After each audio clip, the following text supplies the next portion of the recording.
mutilating a child's body with hormones or with surgery, mutilating their sexuality and their fertility, that is abuse.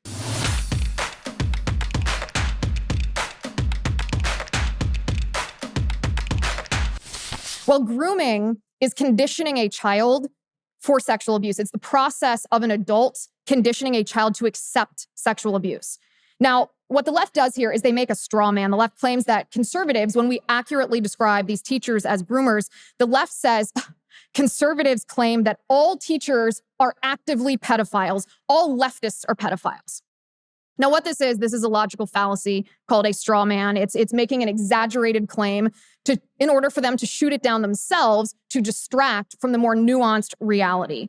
So, of course, all teachers are not pedophiles themselves. No one is actually making that claim. But these teachers are using the sexualization of children or even the sexual abuse of children as a tool to achieve their political agenda. And we'll get to what their political agenda is in just a minute. But first, cancel culture, remember, is built on fear. Fear of you seeing, fear of you hearing something, seeing what teachers are telling kids about sex and gender in school, hearing us call these teachers groomers.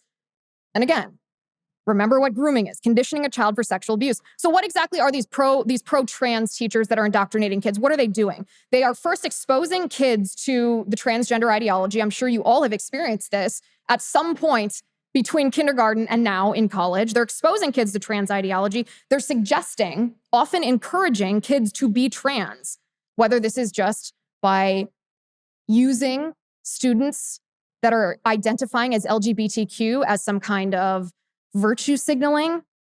Once they encourage kids to be trans, this leads to what they call gender-affirming healthcare, which entails mutilating a child's body, mutilating their sexuality, mutilating their fertility, oftentimes irreversibly. So let's be very clear here. It's now getting very serious. Mutilating a child's body with hormones or with surgery, mutilating their sexuality and their fertility, that is abuse. It's sexual abuse.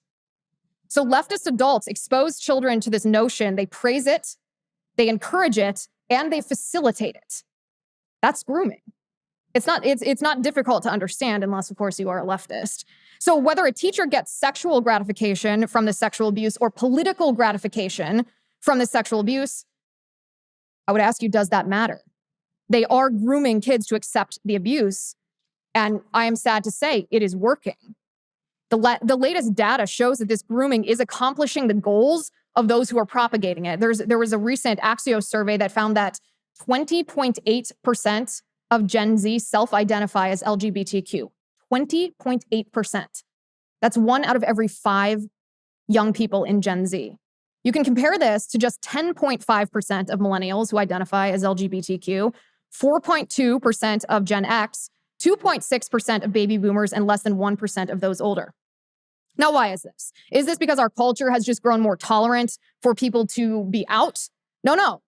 This is a direct result of grooming, and we have the data to show it. Abigail Schreier reports on the contagion effect of the transgender ideology, especially among young girls, where pockets of gender dysphoria crop up among groups of friends. When one gets it, it suggests it to another, who then claim it, and it spreads. In fact, a predominant transgender psychologist by the name of Erica Anderson, and when I say transgender psychologist, I mean it in both senses of the words. Anderson identifies as transgender. Anderson was born male, now identifies as female, and works with those who identify as transgender.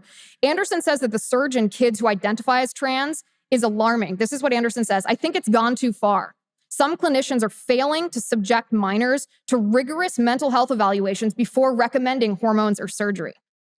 And what's interesting is Anderson blames the influence of social media and of peers. Now, we know that that is true, but it's actually more than that. It's not just social media and peers. Anderson says, this is crucial, that the, quote, popularity of alternative identities affects the development of kids.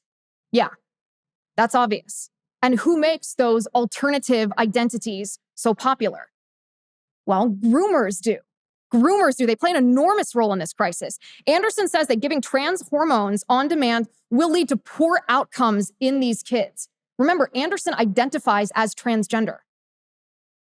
This is what the left doesn't want you to know. Of course, they don't want you to see that these teachers admitting that they're indoctrinating these kids in trans ideology, telling kindergartners, first graders, second graders, third graders that gender is not a binary, it's a spectrum, it's fluid. They're told if they don't like their body, they can have surgery, they can change it. They're told if their parents don't support this, well, they can transition secretly at school, grooming these children for sexual abuse, for political gratification, and for financial gain.